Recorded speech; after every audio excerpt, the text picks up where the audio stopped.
So today I'm going to be reviewing the Ryobi 1800 PSI 1.2 gallon a minute electric pressure washer. I'm going to use my foam cannon. I have a Surface Max Pro foam cannon, and I'm using Dawn Platinum and Pool Essentials chlorinated liquid, 10% SH. Yeah, I was surprised how well the foam cannon foamed up.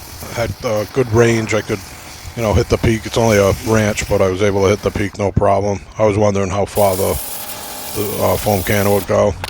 When I got to the pressure washing part, I tried using my Pro Turbo nozzle to Surface Max, but I just wasn't getting the turbo action, so I switched to a yellow tip.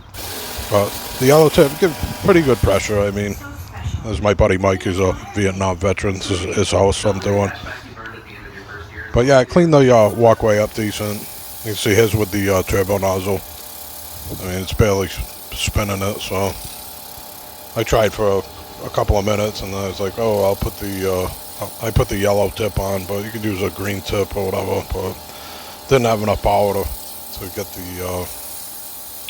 get the turbo action on the turbo nozzle, so we'll give that a thumbs down. But as far as pre-treating with the foam cannon, no problem. And just if you're gonna do any pressure washing, I wouldn't try using a turbo nozzle. Okay, just use a regular green tip, yellow tip, one of those. But yeah, I mean, for the money, I guess we're gonna be doing like, if you want to detail your car or something, it's perfect for that.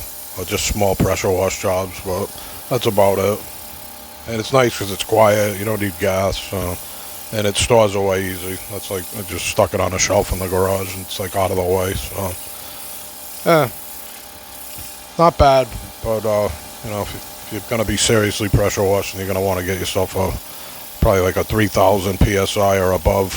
Anyway, I figured I'd try it out and see how it worked, and I figure some people, just DIYers or some kids just starting out, it might be something just to learn on, or like I said, for like a DIY around the house project, they're fine for that, but not for a professional pressure washer, that's for sure.